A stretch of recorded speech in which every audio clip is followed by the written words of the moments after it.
Ngit-ngit, hindi maklaro. Imagine na lang na ako.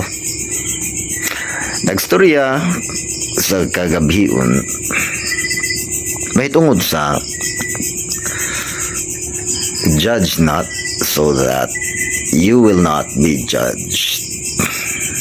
Ayaw paghusga og tao. Aron di ka mahusgahan.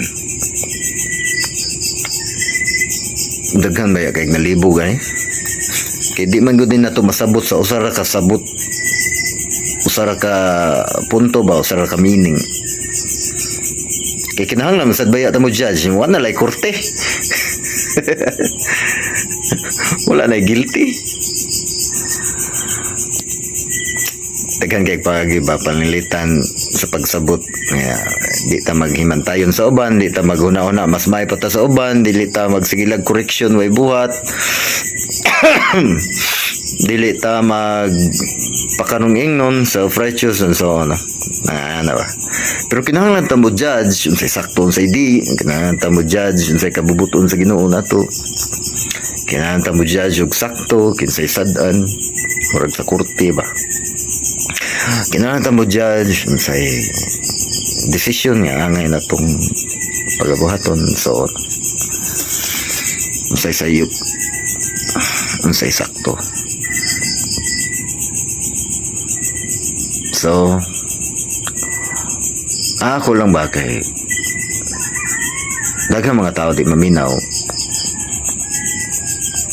parte Ginoo din na maminaw kay na naman na yun sila rason nga kinsa man gapar musturyan ako makasasaan po ga if I know mo na naman na.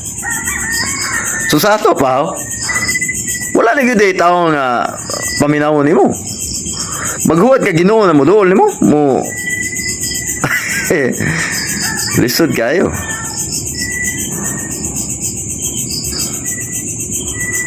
Ang Ginoo ba yan usahay mo gamit og mga makasasa na tao.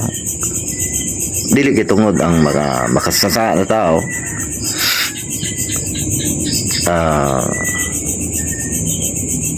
Sulugoon niya. Pwede sa tingal sulugoon niya. Dili perpekto ng mga tao makasasa. Pero wata kay gamit gyapon sa Ginoo ang mga grabe na mga kasasa na tao. Sama ka nako. So sa ato pa wa ka kibaw. Ikaw na naminaw karon kung asay mas makasasala na to. Pero di man ta maghinambugay kinsay mas makasasala na to. Kaya di man na angay ikahambog. Ikapanghambog. Bisan gani ang mga maayo na itong buhat, dili angay ikapanghambog. Nagingon na Ginoo, di ba? Do not let your right hand know what your left hand is doing. Or bali ba to? Left or right? Kaya pasabot nga kung manghinambog na ta nga kita maayo. Matod sa Ginoo, usara ba yung maayo, sira? Adili. Mingon si Jesus na, there is only one good. That is God.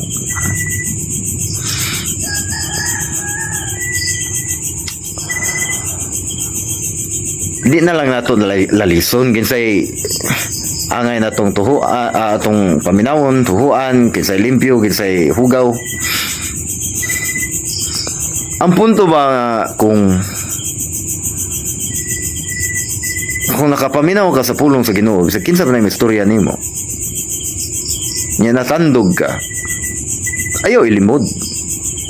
Dili kay tungod siya may nagsulti, nang uminaw.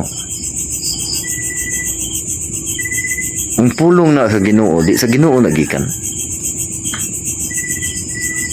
Ug wa ta kibaw karong yugto gihikap imong kasing-kasing. Panahon na magyud sa Pasko nya. Kitang mga karaan-karaan na diri sa kalibutan ba? Maka-compare na magyud taon sa Pasko sa una ug Pasko karon. Lahi na jud kayo. Kung tingali sa technologies, mga social evolution tingali na mga daghan na kayong na-develop no, nadugang na mga panghitabo.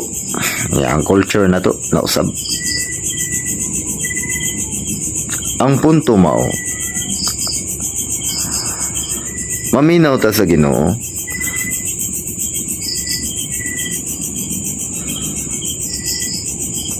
Kaya saan na ito paminaw kung atong hunahuna puno sa kasaba, kaalingugngog, alingugngog sa atong kaugalingong mga tingog. Nga ako makaluluoy, ako naglisod, ako na po ang sadan, ako ang gihusgahan, ako ang nanginahanglan og gugma pero way mihigugma, nanginahanglan kog sabot way misabot. O may prayer ni Saint Francis.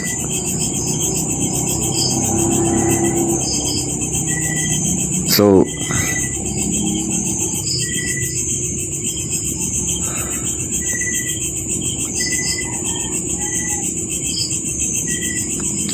atong higugmaon ang Ginoo.